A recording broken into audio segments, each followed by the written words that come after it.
Assalamualaikum warahmatullahi wabarakatuh. Selamat pagi.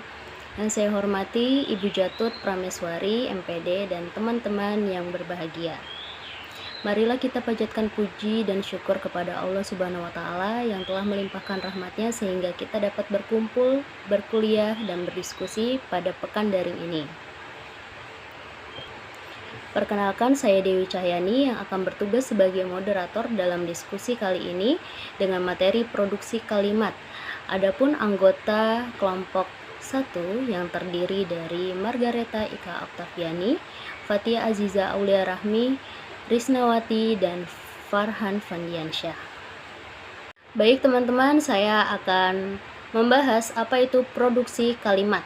Berbicara merupakan kegiatan yang dibutuhkan oleh manusia. Manusia melakukan kegiatan berbicara menggunakan bahasa. Bahasa ini berguna sebagai alat komunikasi ujaran untuk menyampaikan sesuatu. Pada saat berbicara, seringkali seorang pembicara mengalami gangguan ketika memproduksi ujaran, baik dalam bentuk senyapan maupun kekeliruan seperti kilir lidah. Gangguan ketika memproduksi ujaran tidak hanya dialami oleh orang biasa seperti kita. Bahkan seorang public speaking pun yang merupakan ahli bicara pun sering mengalami gangguan tersebut. Nah, produksi kalimat ini adalah tahap di mana pembicara merencanakan struktur konseptual yang akan disampaikan. Tahap yang dinamakan grammatical encoding adalah tahap formulasi, yakni tahap di mana lemma yang cocok diretrieve dari leksikon mental kita yang merupakan gudang tempat menyimpan sejumlah kata besar dan kemudian diberi kategori dan struktur sintaksisnya seperti nominal, verba, adjektiva, frasa nominal, frasa verba, dan lain sebagainya, serta afiksasinya. Materi selanjutnya akan dijelaskan oleh rekan saya. Assalamualaikum warahmatullahi wabarakatuh. Nama saya Farhan Fandiansyah, NPM 201821500082. Perkenalkan, saya dari kelompok 1 akan membahas pertama, senyap dan kilir lidah. Untuk menyimpulkan proses mental yang terjadi pada waktu kita berujar ada dua macam, yakni senyapan pause dan kekeliruan errors. Kekeliruan itu sendiri terbagi menjadi dua kelompok, yakni kekeliruan karena kilir lidah dan kekeliruan karena pembicara menderita afasia. Bagian 1 di halaman berikut yang diarikan dari Aitchison 1998-238. Lihat juga di Aitchison 1994 18-21, menunjukkan secara skematis bukti-bukti tak langsung untuk menyimpulkan bagaimana manusia bisa berujar. Senyapan dan kilir lidah seringkali terjadi pada manusia yang sedang berbicara dengan faktor karena saat berbicara lupa dengan kata-kata yang diucapkan atau sedang mencari kata-kata yang paling tepat. Gangguan tersebut mengakibatkan dalam memproduksi kalimat pada manusia. Senyapan merupakan ketidaklancaran dalam berbicara yang disebabkan keraguan. Menurut Darjo Wijojo 2015, peranggapan senyapan lebih umum terjadi pada orang yang ragu-ragu. Secara umum, senyapan terjadi hanya selang waktu beberapa detik saja. Saya Margareta Ika Oktaviani akan melanjutkan pembahasan macam senyapan. Kebanyakan manusia melakukan senyapan selama berbicara karena berbagai hal. Pertama, seseorang yang melakukan senyapan sudah terlanjur memulai berbicara tetapi belum siap secara keseluruhan mengenai kata yang akan diproduksi. Kedua, manusia melakukan senyapan dikarenakan lupa dengan kata apa yang akan diujarkan. Ketiga, manusia lebih dalam memilih kata diksi yang berkaitan dengan makna kata yang akan diujarkan. B. Letak senyapan. Senyapan atau keraguan dalam berbicara tidaklah terjadi di pelbagai tempat. Akan tetapi, kepastian tempatnya belum dapat diketahui oleh para praktisi yang menelitinya. Menurut Baumer, 1965, halaman 148 sampai 158, dalam Darjo Wijojo tahun 2014, halaman 146, banyaknya penelitian yang berpendapat berbeda tempat letak senyapan. Ada yang mengatakan terjadi sesudah kata pertama dalam suatu klausa atau kalimat. Namun, secara demikian dapat dilihat di tempat-tempat sesuai kesepakatan ahli. Menurut Char and Char tahun 1977, halaman 267, dibagi menjadi 3, yaitu pertama, jeda gramatikal.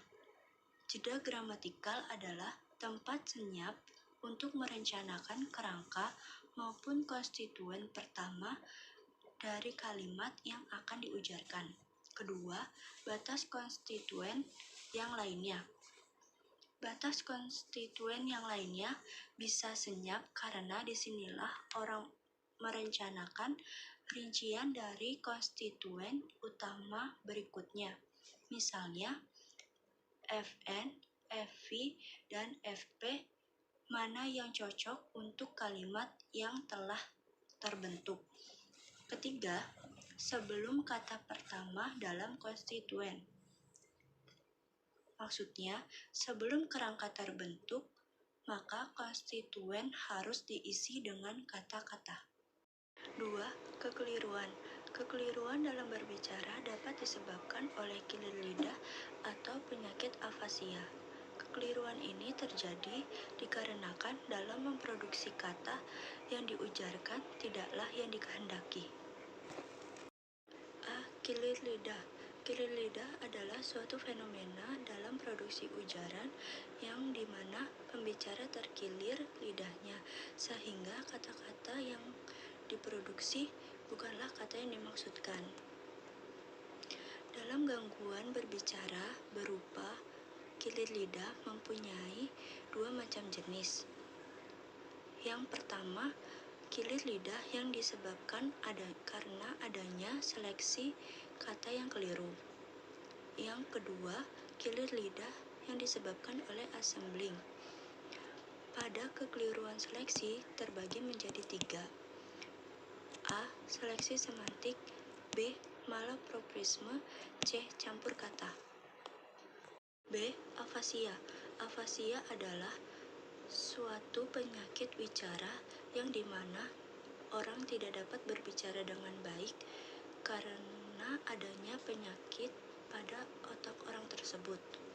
Penyakit ini umumnya muncul terjadi karena orang tersebut mengalami stroke, yakni sebagian dari otaknya kekurangan oksigen, sehingga bagian tadi menjadi cacat. Saya Fatih akan menjelaskan unit-unit pada kilir lidah. Secara garis besar, kita dapat mengetahui tempat yang terdapat unit-unit pada kilir lidah dalam fitur distintif, segmen fonetik, suku kata, kata, dan konstituen yang lebih besar. Berikut penjelasan mengenai unit-unit kilir lidah. A. Kekeliruan fitur distintif. Kekeliruan fitur distintif merupakan kekeliruan yang terjadi apabila yang terkilir bukan suatu fonem, tapi fitur distintif dari fonem itu saja. Kekeliruan jenis ini jarang terjadi dalam penuturan. Dalam bahasa Indonesia dapat dicontohkan pada kata pari yang diujarkan menjadi baris. B. Kekeliruan segmen fonetik. Kekeliruan ini terjadi apabila yang terkilir saat berujar yang jumlah fiturnya lebih dari 1. Dan kekeliruan ini terjadi paling umum dikarenakan bunyi yang saling menggantikan atau fonem bertukar tempat. Contohnya adalah with this ring it wet menjadi with this wing it red. Bunyi R pada ring mempunyai titik artikulasi dan cara artikulasi yang berbeda dengan W pada wing. Kekeliruan segmen fonetik terjadi apabila 2 fonem bertukar tempat. C. Kekeliruan suku kata. Dalam hal ini hampir selalu yang tertukar adalah konsonan pertama dari suatu suku dengan konsonan pertama dari suku lain. Dalam bahasa Indonesia sering dijumpai kekeliruan seperti ini. 1. Kepala menjadi kelapa. 2. Seminar menjadi senimar. 3. Minimal menjadi miminal. D. Kekeliruan kata. Kekeliruan kata terjadi saat kata yang diinginkan dalam berujar tertukar tempat dengan kata yang selanjutnya diucapkan. Hal tersebut terjadi karena penutur menukar kata yang seharusnya terucap terlebih dahulu. B. Lupa-lupa ingat dan latah. Ada satu gejala lain dalam bicara yang berkaitan dengan ingatan kita. Kadang-kadang manusia tidak ingat sepenuhnya akan suatu kata yang mungkin sudah lama tidak ia pakai. Akan tetapi ia tidak lupa benar kata itu. Dalam bahasa Indonesia disebut istilah lupa-lupa ingat. Gejala lainnya adalah gejala latah. Latah adalah suatu tindak kebahasaan di mana seseorang waktu terkejut atau dikejutkan mengeluarkan kata-kata secara spontan dan tidak sadar dengan apa yang dia katakannya. Tetapi biasanya gejala latah ini dijadikan bahan bercandaan. Padahal sebenarnya ini adalah gejala yang merugikan penderita. Contoh dari gejala latah adalah apabila A dikejutkan oleh B dengan menyuarakan kata kodok, maka A juga akan berkata kata kodok. Gejala latah ini tidak hanya berupa perkataan, tetapi ada pun gerakan yang ditiru oleh penderita. Assalamualaikum warahmatullahi wabarakatuh. Baik, selanjutnya saya Risnawati, NPM 2019-21-5017, akan melanjutkan penyampaian materi dari teman saya, yaitu Fatia. Selanjutnya, pada bagian C, ada proses pengujaran. Setelah proses konseptualisasi dilakukan untuk menentukan maksud yang akan disampaikan, kemudian retrieval lemah telah diputuskan, dan informasi gramatikalnya pun juga selesai dibuat, atau tentunya semuanya dalam mental kita. Maka sampailah kita kepada artikulasinya, yakni bagaimana mewujudkan ujaran itu dalam bunyi yang akan dimengerti oleh interlokutor seperti yang kita maksudkan. Pada bagian D ada artikulasi kalimat, yakni proses untuk mewujudkan konsep menjadi bunyi setelah melalui proses-proses di atas merupakan ihwal tersendiri.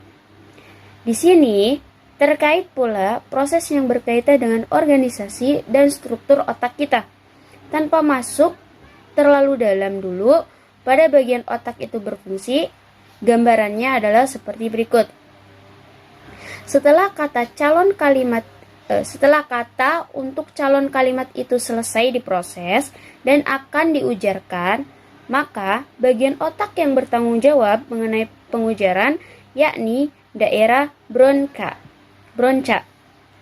memerintahkan korteks motor untuk mulai bekerja, atau korteks motor adalah sebuah jalur di otak yang mengendalikan lidah, rahang, gigi, pita suara, dan mekanisme wicara lainnya. Bagian E, yakni bagaimana kekeliruan terjadi, yaitu karena kecepatan ujaran atau karena alasan-alasan yang lain, bisa saja kata atau kalimat yang diujarkan itu menjadi keliru. Menurut Vronikin 1973 menggambarkannya dengan contoh sebagai berikut. Yang seharusnya dia mengucapkan a weekend for maniacs, namun yang terujar menjadi keliru, sehingga yang terujar adalah a maniacs for weekend. Baik, saya akan membacakan simpulan dari materi produksi kalimat. Berbicara adalah kegiatan yang biasa dilakukan oleh manusia, tetapi manusia seringkali tak luput dari kesalahan. Pada saat berbicara, seringkali seorang pembicara mengalami gangguan ketika memproduksi ujaran atau kalimat, baik dalam bentuk senyapan, kekeliruan wicara seperti kilir lidah, ataupun lupa-lupa ingat, proses pengujaran, serta artikulasi kalimat. Senyapan merupakan ketidaklancaran dalam berbicara yang disebabkan keraguan, sedangkan kilir lidah adalah fenomena dalam produksi ujaran yang dimana pembicara terkilir lidahnya, sehingga kata-kata yang diproduksi bukanlah yang sebenarnya.